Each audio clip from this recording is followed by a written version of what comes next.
It's Monday, May 11th, 2020. Today we're going to talk about money, just like every Monday. We're going to get into some different sales topics today, and I'm going to talk at you for about 7 minutes, and then I'm going to press pause, and then we'll just pick it right back up next Monday, and this will just be a whole little series. So today's topic is making sales when you can't see the customer. Okay, so there's two parts to this. The first one would just simply be if you're working in an office and the customer isn't there. You have to sell by phone or by email, even teleconference. You can see the customer, but you can only see their face. So it's a little bit different when the customer isn't around you. So that's going to be one part of it, because you can't see the customer if you're talking to them on the phone or making emails or anything like that. And then the next part of it is going to be if you have a visual impairment and you can't really see that customer too well in a face-to-face sale. Now, I'll explain that just quickly. I'm not totally blind, so I can see people when they're walking towards me, but they're real blurry until about 5 or 10 feet. So you could just imagine in any type of face-to-face type of sale. Like, I used to work at a furniture store. I used to do some sales on the streets in Las Vegas. I used to do sales outside of college football games. So any of that, to have any level of success, you have to kind of work your way around the fact that you can only see people in your little bubble. So I'll get into that. But the first one I want to get into is just making sales from an online perspective or over the phone, because I have a lot of experience doing that too. That's what I did through most of my 20s. So here are 3 big tips I'm going to give you. One, you have to stay organized. The higher up you get with your clients, the more clients you have to use, the more people you talk to, everything like that, to make money. You have to be organized. Can't stress that enough. When I worked in Las Vegas, I had so many clients. It was unbelievable how many clients I had. I'm sure there's people who have more clients. I'm not going to get into specifics because I signed lots of papers for lots of different jobs, and I wouldn't get into specifics. But I had a lot of clients, we'll say that. So I would go in probably once every 2 or 3 weeks, and I would just spend a day just organizing everything. I would just go through and I wouldn't make any sales. My phone would be off that day. It would just be a day that or night or anything like that where I wasn't on the clock, and I just would organize everything. Because if I didn't do that, I wouldn't be able to work for the next 2 or 3 weeks, because everything would be such a jumbled mess. So I know there's different ways to organize for everybody, and I'm not going to get into those, but you can look into programs out there. But I would say if you really, really want to up your sales game, you have to be organized. Number 2 is you have to make it fun. You have to build yourself a nice office and a nice study to work in, or whatever space that you have. Just make it comfortable for yourself. Ergonomics, that's just working with comfort, and I really think that enhances productivity, because I've seen people trying to make sales from their phones, and they have small screens, and that's fine, I guess, if it works for you. But for me, I like to just sprawl out and have a space where I can walk around, and if I need to talk on the phone, I'll put on my headset and I can walk in circles if I need to, or I can sit at this desk or sit at that table. So I know it's different for everyone, but if you make your space a fun space to work in, I'm telling you, your sales will definitely go up. And here's another just perfect example. When I first started working in Las Vegas, I had a small laptop, just this very small laptop, and my bosses there, they noticed that I was just always like this, just hunched over, like Ichabod Crane or something, the headless horseman.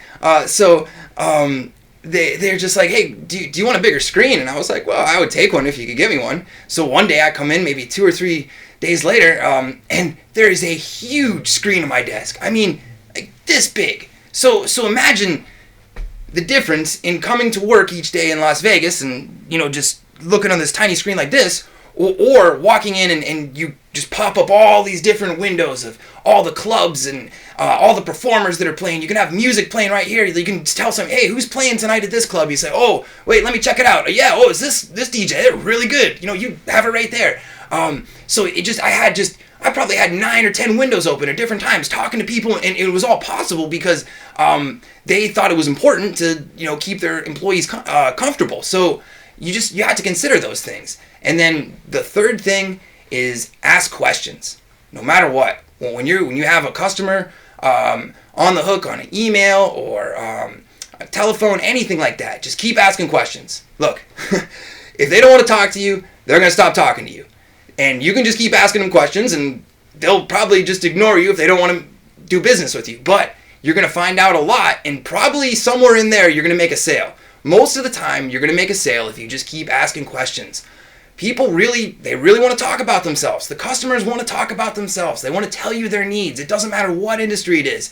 I've sold all sorts of different things, and in every industry, the best sales and the biggest sales have been the ones where I spend a lot of time talking to the customer and understanding their needs. So it's so important. So ask questions. That's my last one.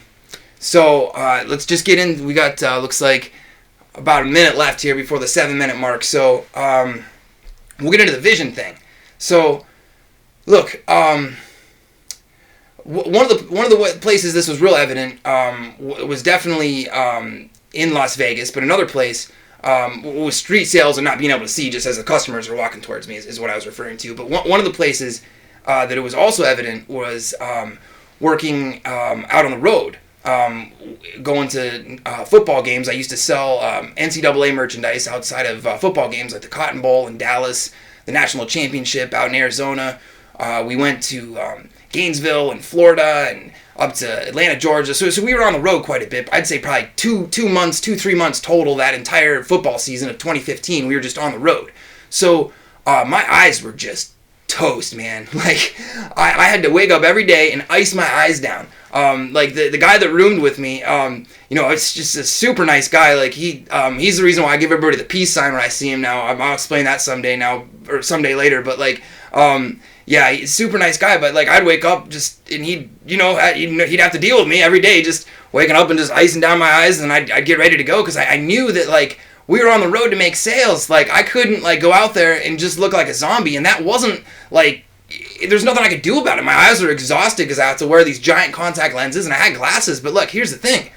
We're going to college towns, big college towns. And look, I'm like probably 26, 27 at this time. Listen, I know what I bring to the table when it comes to college ladies, at least at that time. So I'm not going to go out there with buggery eyes and just these huge binocular glasses. I got to go out there and be charming. And the thing is, it's not about anything other than making sales. I was like a sales robot. Like, I couldn't see them. My eyes were just completely crusted over and just shot, but I had big sunglasses on, and I knew that if somebody came into my 2 or 3 foot zone, because that day it was limited to 2 or 3 feet, I'm telling you, and this was in Dallas and in Arizona, I could make them laugh. I could make them laugh if they came in here because I had probably about 10 or 15 jokes all just lined up in my head, and if I made them laugh, then I could talk to them about a shirt, and I could probably sell them the shirt because I'd already got them laughing. And we cleared a lot of money on those trips. Now, again, I'm not getting into any numbers. I'm not saying anything like that. But I'm just saying, look, I came there to play ball, and I was not going to sit out and just sit in the hotel and just, ice my eyes down. I was ready to go. I wanted to make sales. I had to find a way to make sales. So you have to persevere when it gets tough. And I don't know. That story gets me so amped up because I do it again. I don't even care. I've been doing all these shows with one contact lens in. Like, man, you got to find a way to get out there and make your money. What did Marshawn Lynch say? Go out and get your chicken, man. All right, that's it today. I went a little bit long, but that's probably going to happen every time. Maybe there'll be 8 minutes instead of 7 minutes. Hope everybody has an awesome day. We're filming the Kraco special in about 4 hours. It's going to be fun. See you tomorrow.